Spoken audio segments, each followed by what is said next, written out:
1 year ago, I posted this video answering the question, can you be a Scrum Master without a technical background? But I see your comments, I get your emails, I see your messages. There's still a lot of confusion around this topic. And I know that many of you watching want to become Scrum Masters, Agile coaches, but have no technical background. But don't worry. In this video, I'll share my insights on this topic. Once again, I share my insights on this topic and give you some tips, a guide on how to be a good Scrum Master, a great Scrum Master without a technical background, even if you don't have a technical background. But first, let's agree on something. When I say technical skills, I'm talking about software development, coding, not technical skills in different domains like marketing, human resources, finance. Oh, coding, software development. This video will be based on this definition of technical skills. Let's have a quick look at the Scrum Guide 2020, the latest version of the Scrum Guide. The Scrum Master is accountable for establishing Scrum as defined in the Scrum Guide. They do this by helping everyone understand Scrum theory and practice, both within the Scrum team and the organization. The Scrum Master is accountable for the Scrum team's effectiveness. They do this by enabling the Scrum team to improve its practices within the Scrum framework. Scrum Masters are true leaders who serve the Scrum team and the larger organization. There's no mention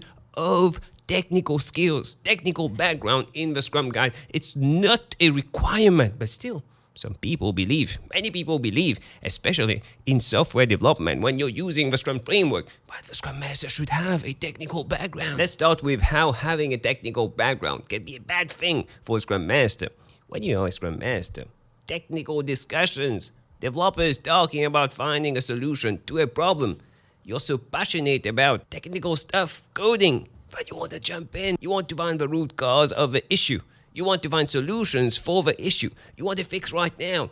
And you have a tendency to suggest things to the developers and even tell them what to do as a Scrum Master. But the Scrum Master is not a developer, not part of a development team. You're here to support the team, to serve the team, to facilitate their discussions, to help them identify impediments, resolve impediments, ensure that the impediments are not ignored. But all these things don't require a technical background. But when you have one, you want to be part of it. You want to be part of finding the solution. People who have a technical background know exactly what I'm talking about. But don't get me wrong, you can still do all this, sometimes even better if you have a technical background. But you also need to resist the urge of not going into the discussion, participating in the discussion. A Scrum Master should be a teacher, a coach, a mentor. All of these things don't require a technical background. You're here to serve the team, support the team. And one of the major things that you need to do is facilitate sessions, but also conversations. Facilitation simply means making something easier for all the participants, helping them find a solution. And to do this, you don't require a technical background. And it's way easier to facilitate something when you're not part of a discussion. Once you get involved in the discussion,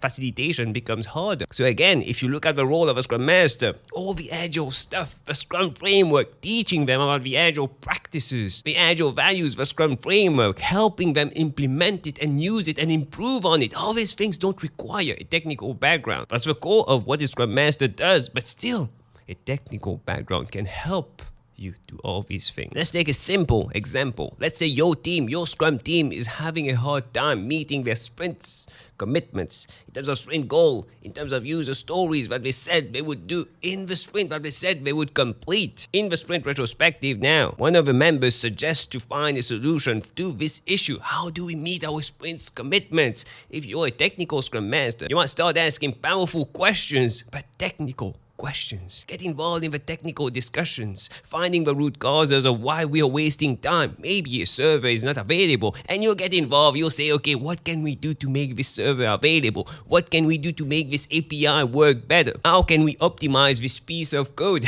This is what a technical Scrum Master might do, because you want to get involved, you want to find a solution, but you must resist this urge of doing it. A non-technical Scrum Master doesn't have this issue. They will go directly into Agile practices. Scrum framework. One of the solutions might be adding a work in progress limit. Maybe you realize that the team is working on too many things at the same time, so the Scrum Master will teach them why they shouldn't be multitasking, context switching, why we should stop starting and start finishing, all these things. That's what the Scrum Master does and nothing to do. You don't need to have a technical background to do that. But again, the Scrum Master shouldn't be telling them to add a work in progress limit. Oh, fine. Let them talk first. Let them find the root cause of the issue. Don't assume that you know what's the issue. They are the experts. They are doing the work. Ask them why they are not meeting their sprint commitments. They are committing on the sprint goal, on the list of user stories to do. Ask them why, and they will tell you why. They are the experts. But you can still suggest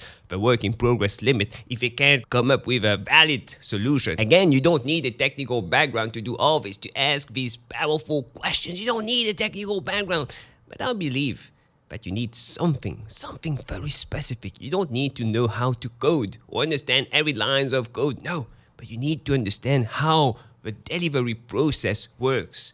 Each steps in the delivery process. That's quite technical, and I believe that's a great help. That's maybe the only thing that a Scrum Master or an Agile coach should know to really help them ask these powerful questions. You need to know the steps in the development process of your organization, because every organization is different. These alone can be learned. You don't need to have a degree in computer science to do that. No, you can just learn the steps in your organization, the steps until release, unit testing, SIT, UAT, code freezing, code merging, all these basic things. Understand them so that you can use that knowledge to ask better questions. If you truly understand the role of a Scrum Master, of the Agile coach, you know that trust is extremely important. You can't serve the team, you can't support the team without them trusting you, without them being psychologically safe around you.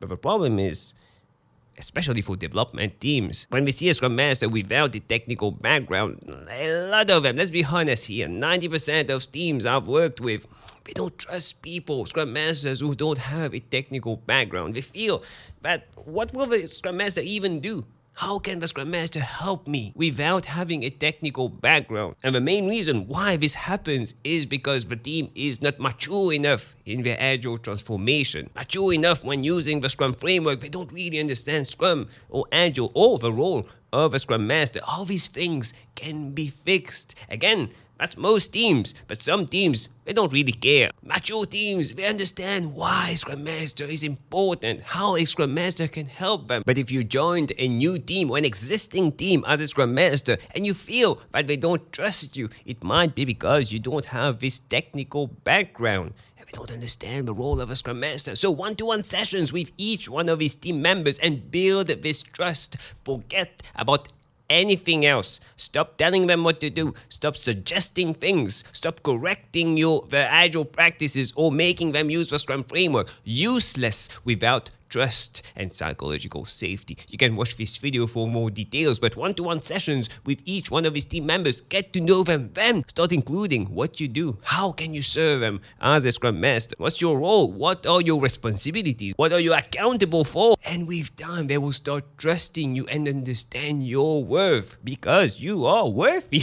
You are very valuable to a team when you can do your job. And to do your job, you need this trust. I'm assuming here that you're not the only Scrum Master or Agile coach in your organization. There should be a lot of Scrum Masters, and I guarantee you that one of these Scrum Masters has a technical background. Why can't this person teach the others, especially on the steps, the basic steps of delivery, code merging, all the basic things that you need to know? At least someone without a technical background needs to know in order to ask more powerful questions during sprint retrospectives, during brainstorming sessions, or any other facilitating that you're doing as a Scrum Master. Help each other. And you can also find a mentor that will guide you, a mentor that's already where you want to be, and work with that person to go there faster. And if you don't have a technical background, why not pick a mentor with a technical background? Which brings me to my next point. If you want more tips, insights on Agile, Scrum, personal growth, click on the video that stands out the most on the screen right now.